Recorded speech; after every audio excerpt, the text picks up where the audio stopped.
there, welcome back to Endless Horizons. I'm your host Mark Lippman, and have we got a show lined up for you today as our Vagabond Poetry Caravan completes its U.S. national tour from Haverhill, Massachusetts to Los Angeles, California for our big Season 2 finale.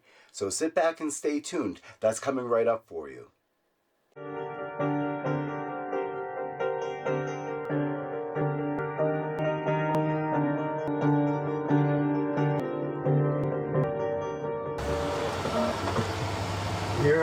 Now we're approaching the Griffith Observatory. Alright, what's happening there? Parking one way, going through, observatory, road chair, buses. I'm a bus. Look at that, I'm a bus. Look at that. Uh-oh, spaghetti-o. Alright.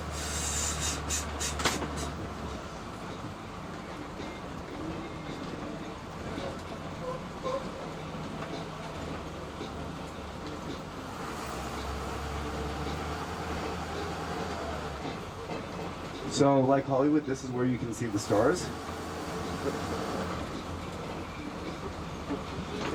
we're going to be doing something, I don't know what.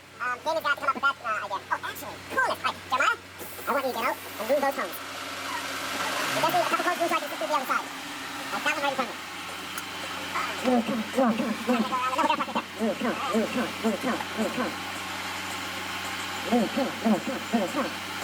There you go. Well done. Don't hit Jeremiah. Don't hit Jeremiah.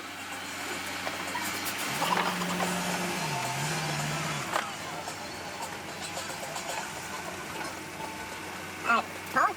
Damien? I called it. I'm not calling it. You're hanging out. Okay. So, let's go back. Let's go. Let me get all this guy. I want to get that. Oh, wow. Bravo, brother. I'll get closer on this way out. Let's get the camera rolling. I want to get some shots of this. Let's do some crazy shit in front of you, no matter what. It is rolling. Rolling. Jeremiah, you got the camera? Alright. You never know when the camera's going to be rolling. You never know. When the camera's going to be rolling. And so now the Vagabond Poetry Caravan has arrived at Griffith Park. Got Damien Nucci and Jeremiah Walton here. And as you can't see Los Angeles from here because it's all small dunes.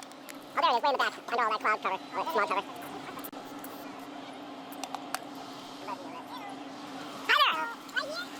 Wait, if you could pull up into the white part, oh, you're wonderful. That would work, but it's a loading zone, so about 3 minutes. Yeah, we're just doing an in and out. You got it, thank you so much, I appreciate you. Alright, so guys, I'm just gonna leave the camera rolling. Guys, I'm just gonna keep the camera rolling right there. You do your shit. Jimmy, watch out, okay. First.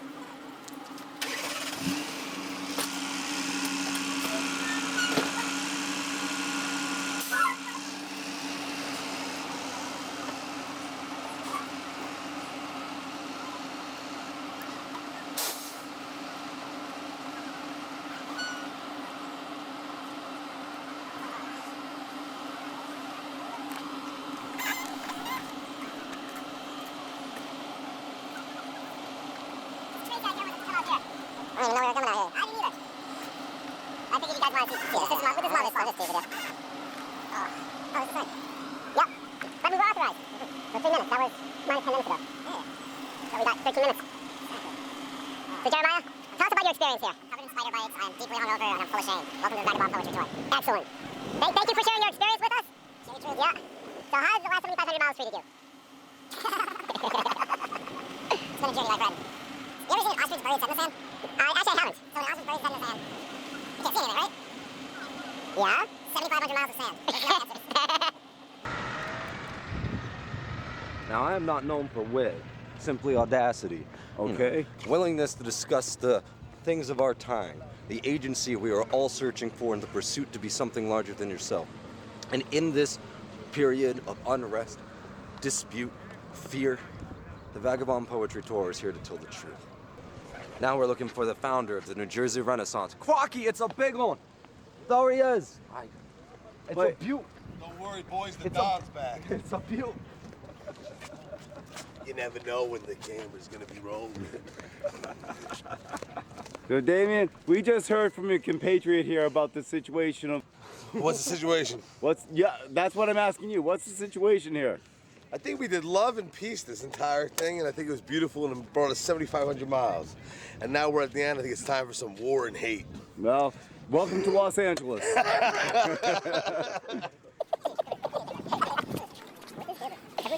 I just realized that this is just the language of Hollywood. You can do whatever you want. Nobody cares. That's not poetry, make that fun. Yeah, bro. Yeah, bro. Go to sleep, bro. Not blue out, much fun. No, no. I'm still weird, I don't want to sing right now. Oh, yeah, no. Come on, man. Well, you would have been mad about it. That was fuck you, too. What you doing, guys? You know with the cameras rolling. This race, I can touch one pretty good.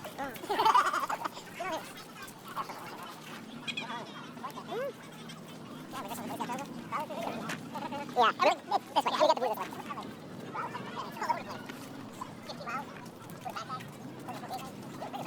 Ah, you want to be on television? Oh, wow. Yeah.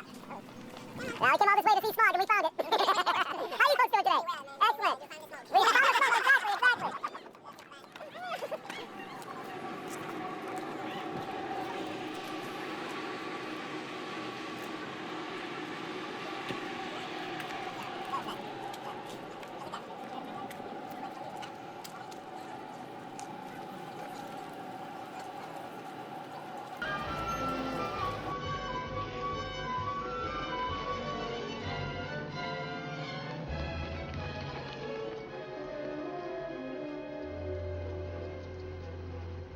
Immensity of our universe. For many days before the end of our Earth, people will look into the night sky and notice a star, increasingly bright and increasingly near. As this star approaches us... Jim Stark. I'll go find a place. I'm sorry. As this star approaches us, the weather will change. The great polar fields of the north and south will rot and divide, and the seas will turn warmer. The last of us search the heavens and stand amazed, for the stars will still be there, moving through their ancient rhythms. The familiar constellations that illuminate our night will seem as they have always seemed, eternal, unchanged, and little moved by the shortness of time between our planet's birth and its demise.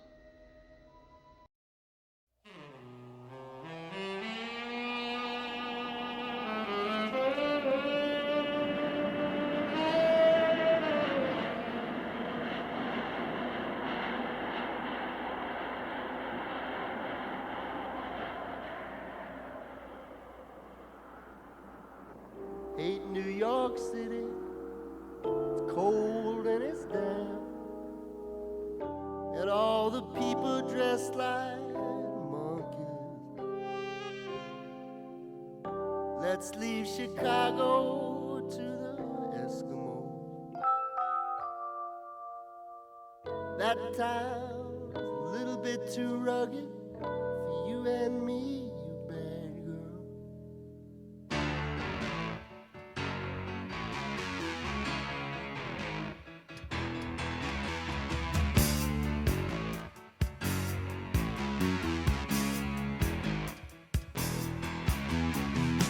Rolling down Imperial Highway, the big nasty redhead at my side.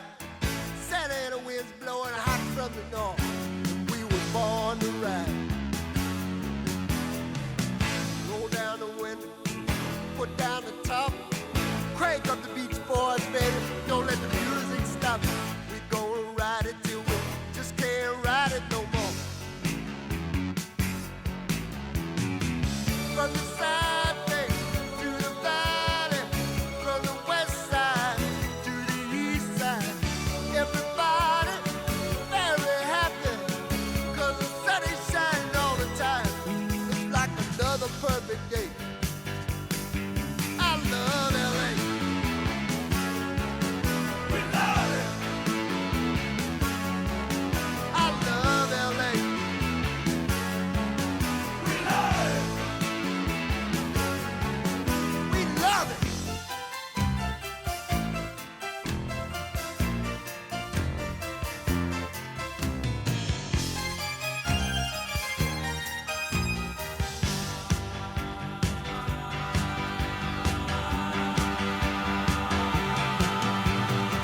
Look at that mountain. Look at those trees. Look at that bum over there, man. He's down on his knees. Look at these women. Ain't nothing like them nowhere. Century Boulevard,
Mark, this is how we used to make the party start. We used to mix in with Bacardi Dark.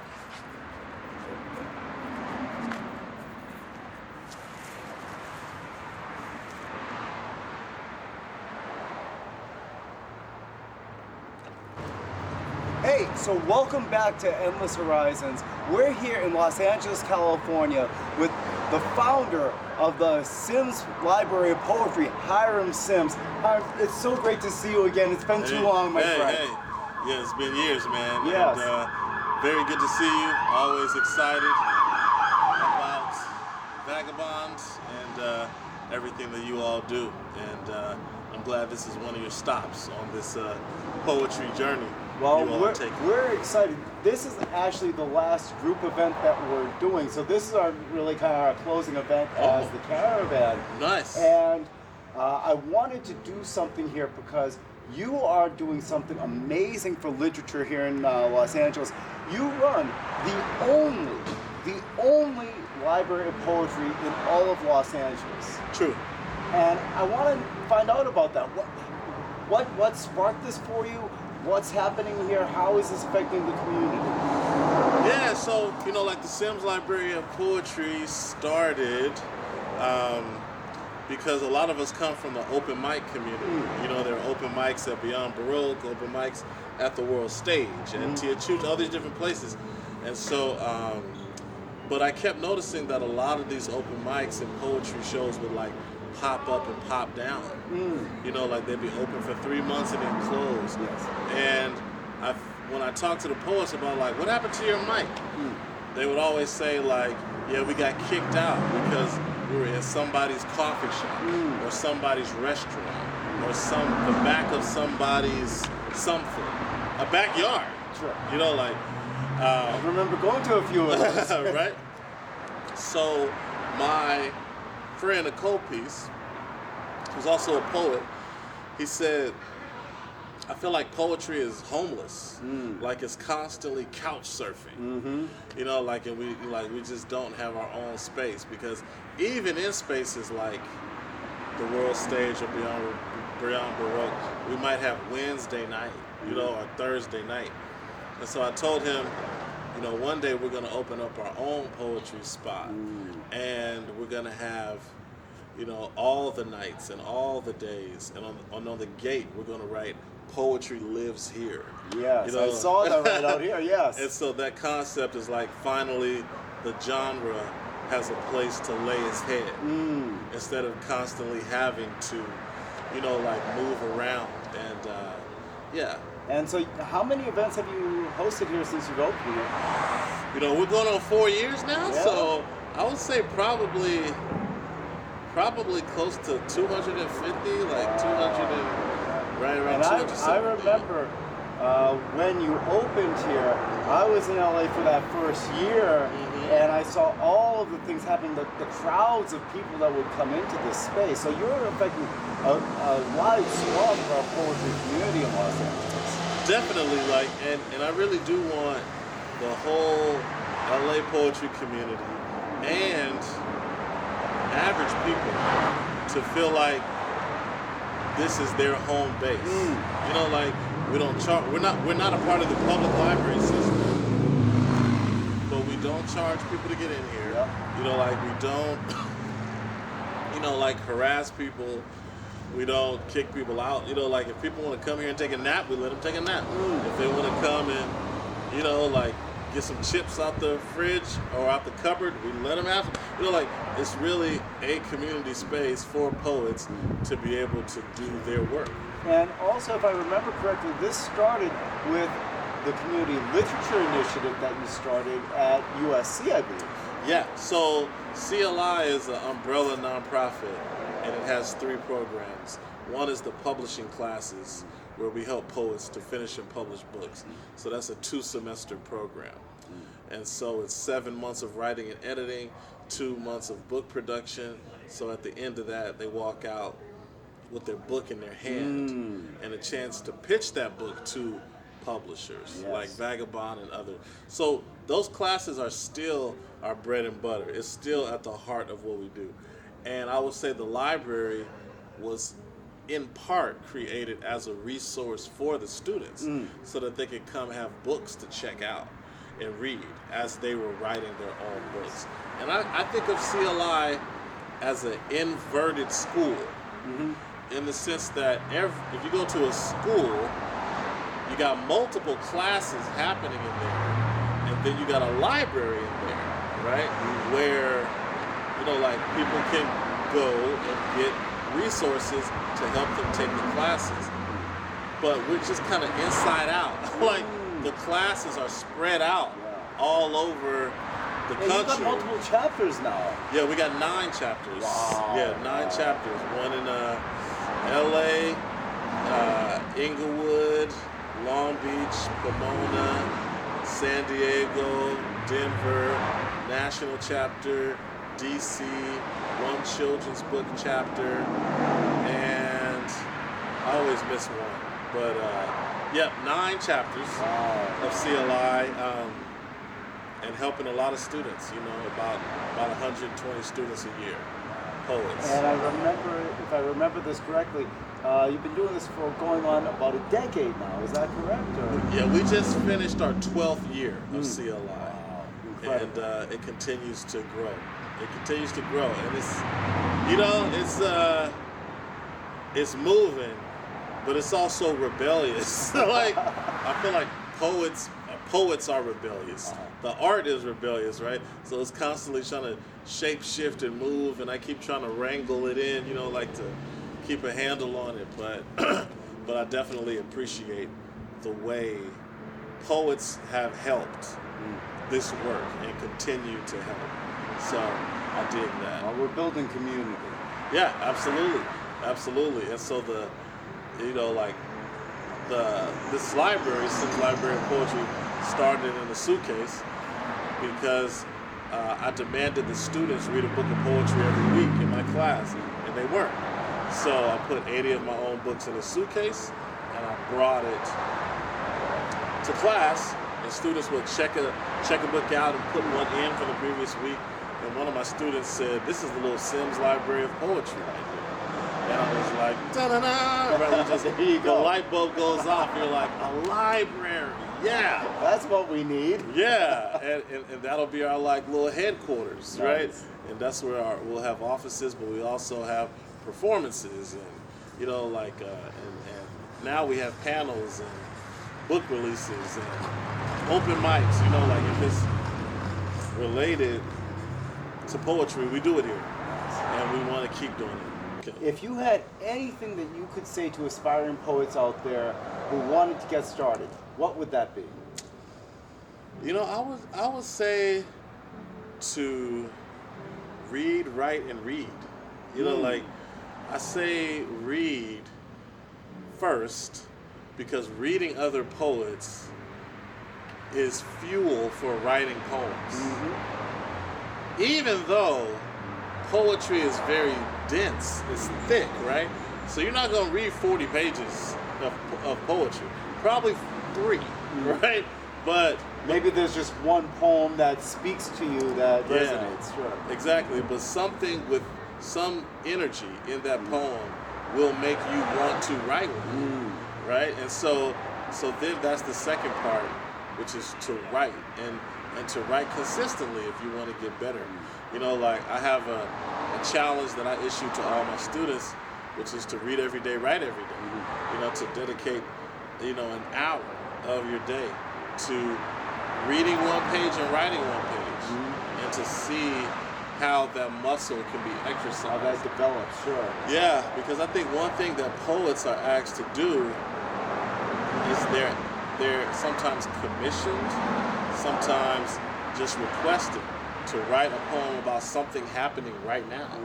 You know, like, and I feel like we have to be able to do that as poets. I remember one of the classes that I came in to guest for you, and one of the lessons that I was bringing to your students was you have to be in touch with your times and the times in which you live. And so, when I say the third read, because I say read, write, and read, right? The second read is to read your poetry out loud to audiences, to people. And you learn a lot by doing that. Number one, you learn what resonates with people and what doesn't. What makes them laugh, what makes them be silent. You know, like, and especially if you wrote something and it was supposed to be funny right there and nobody laughed, Then you might need to rewrite it. You know, like, or if you want people to sigh or feel sad, you know, like, so I feel like reading your poetry out loud, one, you learn about the way that your writing affects other people. You learn about the resonance or lack thereof in your writing, and you start to get fans. You know, like, people start loving your work. And I think that's how, if you write a book one day, that's how you're gonna sell it, right? I feel like poets forget that they are singers. And you want people to buy your album, you're gonna have to sing. You know, like, you're gonna have to sing. And even if there's a recording of you singing, right? Yeah, the CD is right here on the table, but they want to hear you sing, right? So people want to hear the want poet. the live experience. Yeah, And they want to hear the poet read their poet. all Okay. right. Well, hey, you heard it here first. Read, write, and read. Yeah. All right, we're gonna be back. Stay tuned. We're gonna be back with some more poetry for you. All right, y'all have a great show.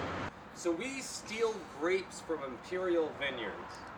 Raw red bursts of jewelry sticky between our toes, fermented and poured in wood cups we raise above the stars.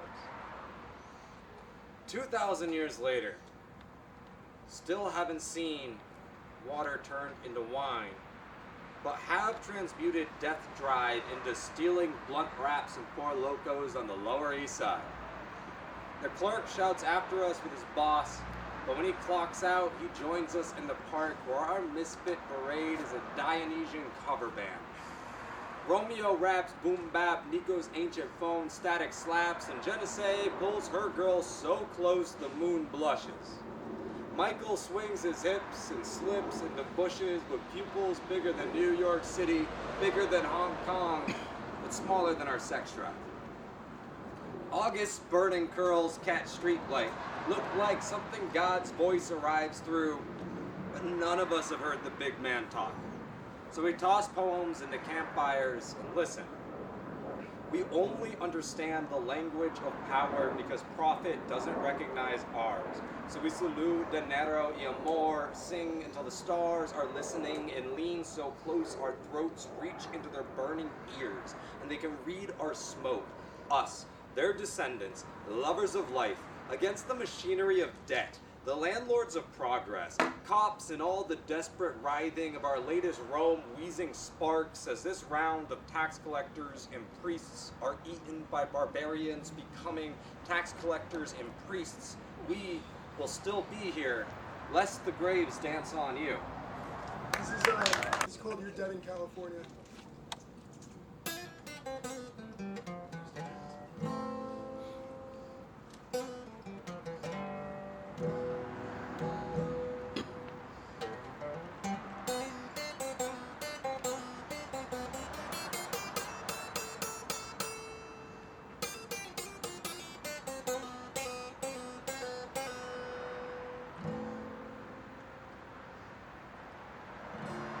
Far out west, past the rolling Ozark Bluffs, where the plains collide with the Rockies.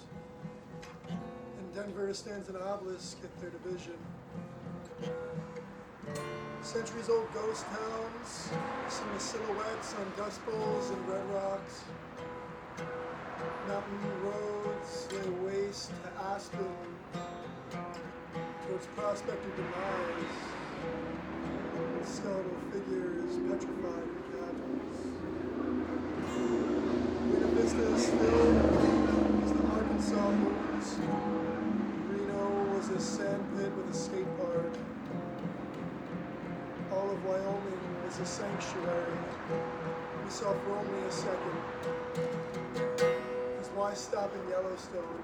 It's just not pretty enough. 5 whole minutes at the Great Salt Lake. Vegas would have robbed you all blind, but the Bay did instead. And the cartels in San Bruno And there was no marijuana in the Mojave, and Sedona was just a joke to you.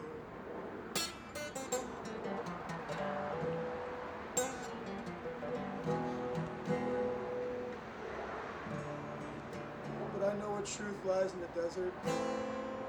Apache parables, passed on Sienna sunsets, mirrored ages of my generation's curse, the head of a yawning chief my ancestors stole. The eagles flew off cliffs, Arizona's guides, warhorse stride, sterling approach on silver lakes.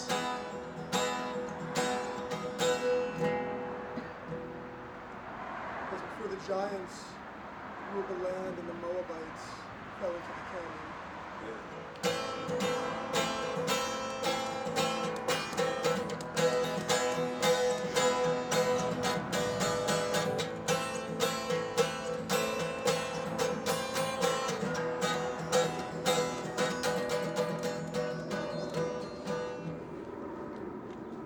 It's a shame they never listened. Should have made more stops along the way. And I still remember you, our drunken angel, hung from that ceiling fan in that motel room when you were all too high on freedom. No one cared about anything else, except for me, with a plane ticket home, when I could not save any of you from your own undoing. Yeah. Take care of these cars. Let us know when you come. Oh, so you'll be back by the time we're back. I love it. Get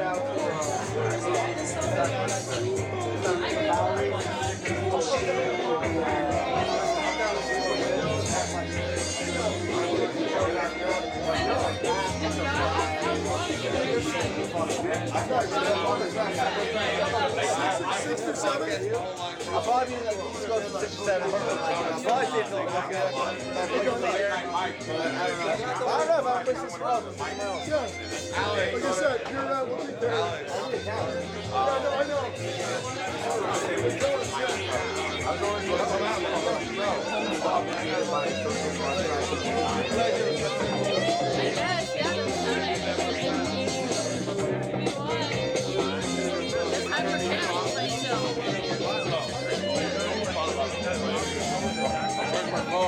You never know when the camera's gonna be rolling. No.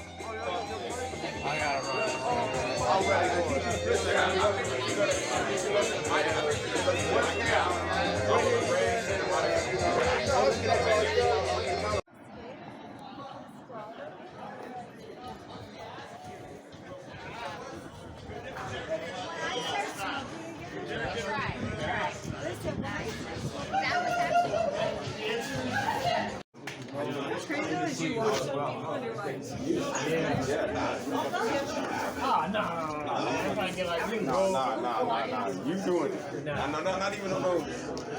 You doing it. Yeah, we doing it. Mark, good to meet you. It would make more sense if I did, because I live in California, which is geographically closer to Australia.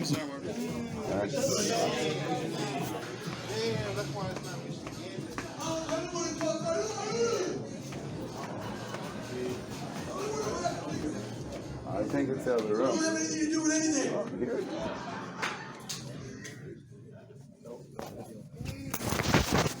So we got comedy, cruelty-free, locally sourced, non-GMO. I don't care about the fame. I care about the craft. Handcrafted. Yeah. Anytime I tell people that I'm vegan, they talk about meat like a bad bitch that I fumbled. So you don't miss the way she smells? Or even the way she tastes? So you don't mind if I bring her around, right?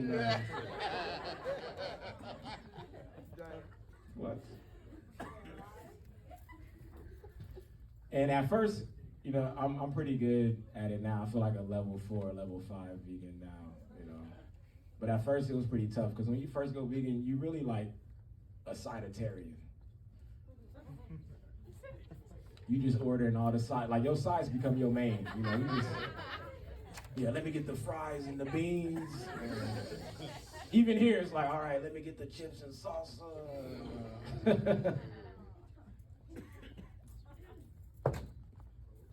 It's tough though, especially around the holidays.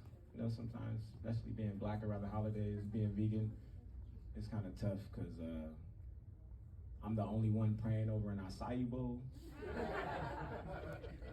I give an honor to the blueberries, the dragon fruit, the pitaya farmers, all of that. People ask me, you know, why are you vegan? A couple of reasons, multiple reasons. But I feel like the one that I just kind of like sit back on all the time is because, to be honest, I'm lazy, man. I'm vegan because I'm lazy, man. I just rather eat food that sits still.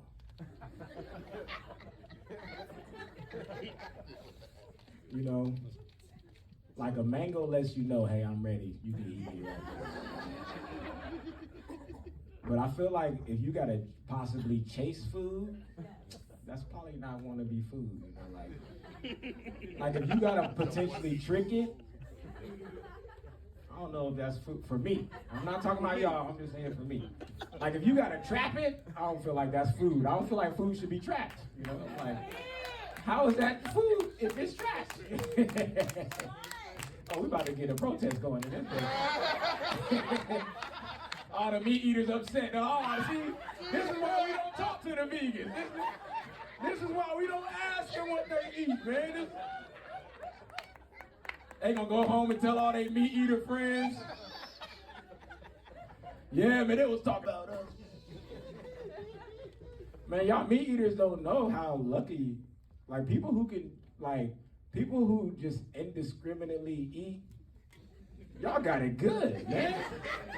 When you don't even care what you eating, you're crazy. When you just be like, man, I'm a, you don't even know what it could be. Man, it's tough, man. He said, no, you're right. No, it's all good. I had this one girl, she vegan fished me. Yeah. We just moved in. It was wild, man. She told me she was vegan the whole time. But every time she got drunk, she was ordering Buffalo Wild Wings. She tried to play it off when the Uber Eats pulled up. I'm like, yeah. I'm like, bitch, what's going on with the Buffalo when they ain't even got no vegan items? What are you talking about? So, oh, that was a mistake, baby. I don't know what happened. She really told me she was vegan, and she got drunk. She reverted. And meat eater came out. Hey, so welcome back. We're here in Yucca Valley, California, and we're going to get some upgrades to the bus today. We're going to be putting some solar panels on the roof and upgrading our electrical system. So I wanted to show you how that process works. So stay tuned and we'll be back with more.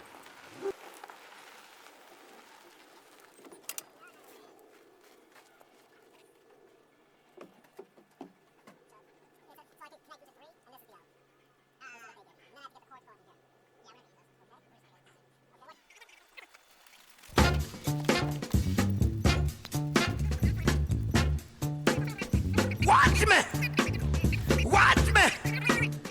I got it! Watch me! I got it! Hey!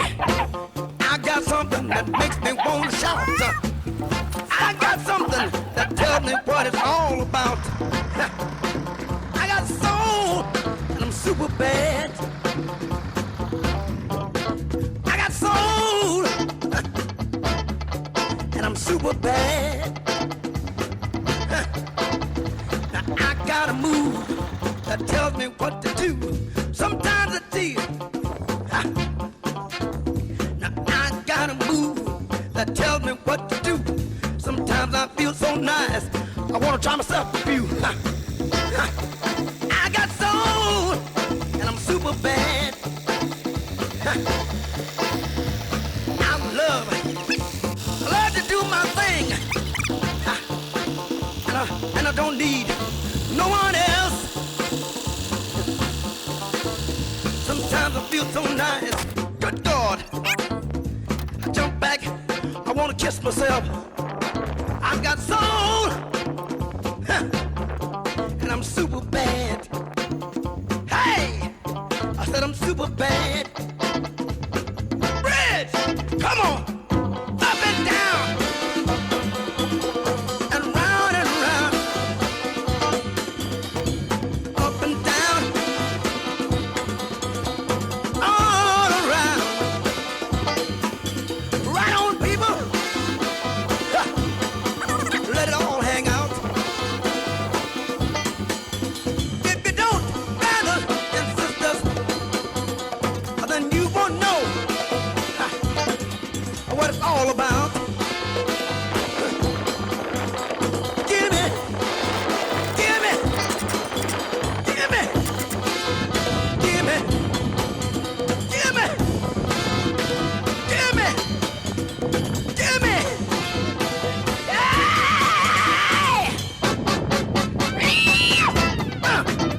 Come on.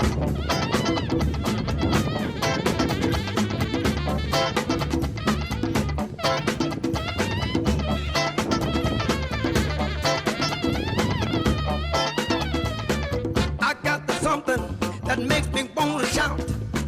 I got that thing that tells me what it's all about. I got soul, and I'm super bad. Got the move that tells me what to do. Sometimes I feel so nice, I said I want to try myself a few.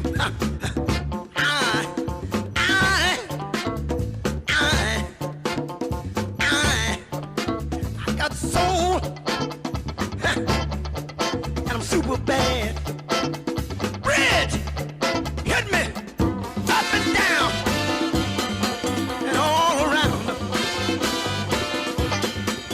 Right on, people. Let all hang out. If you don't, brothers and sisters, then you won't know what it's all about. Gimme, gimme, gimme, gimme.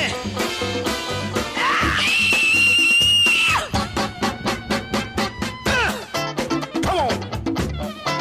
Come on, Robin. Come on, Bella. Come on, Robin.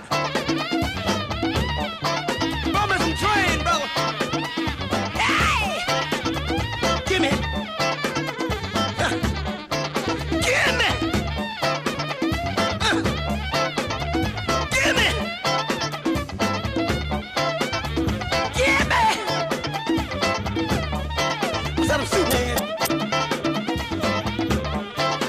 A super bad brother. Super bad.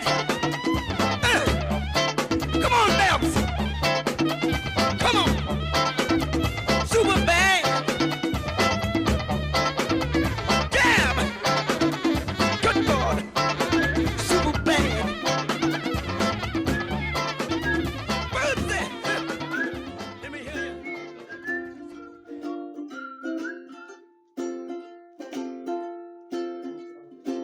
Well, hey, tomorrow, when you gonna come my way? Hey, tomorrow, when you gonna come my way? Hey, tomorrow, when you gonna come my way? The eggs are in the basket, just like yesterday. Bread enough to make a meal or two. Tomorrow just may come and take it all, it just ain't right. I'm gonna pray for yesterday tonight.